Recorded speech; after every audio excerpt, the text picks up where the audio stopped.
Hey everybody, this is Mr. Horton with a series of video backup lessons for Studio Art 1, Studio Art 2, and film appreciation and cinematography.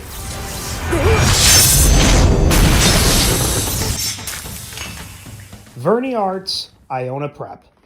Okay, so say I want to use this picture of Batman, but I want to put a red circle behind him in the spray.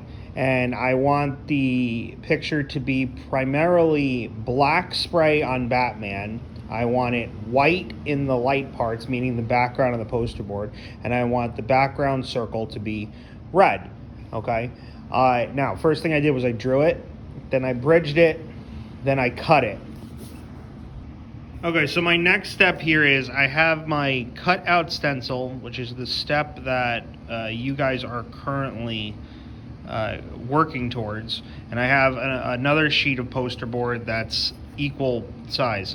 So what I'm going to do is I'm going to take the sheet that I've cut out and put it over the new sheet, kind of like how you would spray it.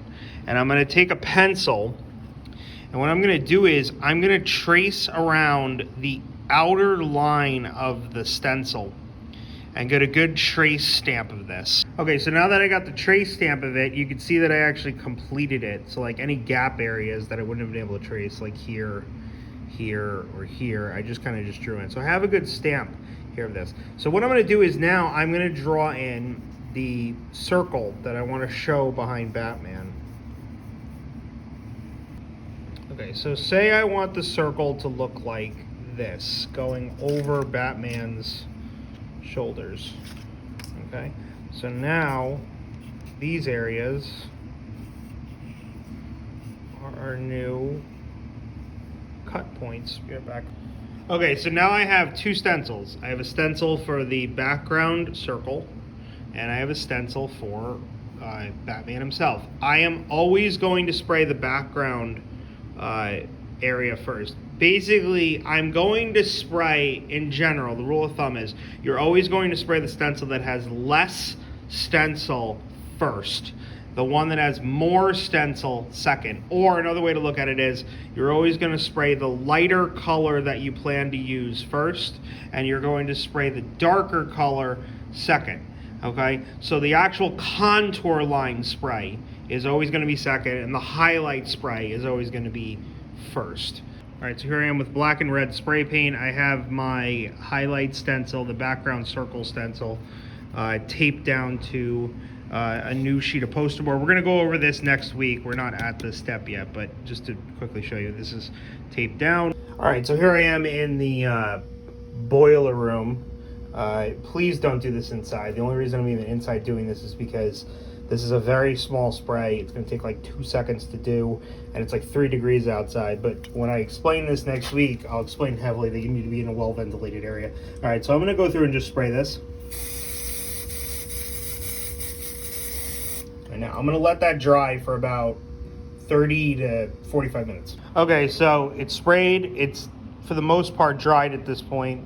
And remember, wait, the longer the better. And now I'm going to remove the stencil, and you'll see here I got the spray of the two negatives that I wanted. Now I'm going to take my other stencil, the Batman, and I'm going to line it up with this as best as I humanly can. It's about there. Okay?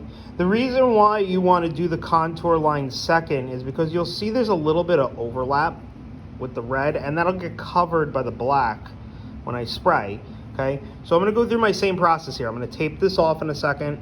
I'm gonna go spray this. Okay, so here I am. I got my black spray paint. I'm back in the boiler room here in the Verni Center. Again, please spray this outside. You want to be in a well-ventilated area. These are weird circumstances. Okay, now again, I'm gonna spray.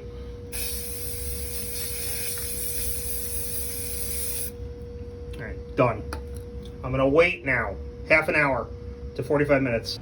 Stencil is now dry. I'm gonna remove the tape. Again, I'm gonna do this as carefully as possible. And there it is. And it came out pretty good. Okay, you can see again how I got the second color. And now if you were using the second color for something like, say it was like the eyes of a character, or maybe it was the bat symbol. The only difference is when you do the tracing step of this stencil, you would actually have to trace the placement of where the bat symbol was, or the placement of maybe where eyes are. okay? But you could kind of jump to how to do that based on how I showed you guys how to do this, okay? Good luck on this, okay? Do not do a second color unless you're confident in your ability to do this properly. See you guys in class. If you have any questions about the assignment, email me or refer to the project on Google Classroom. See you in class.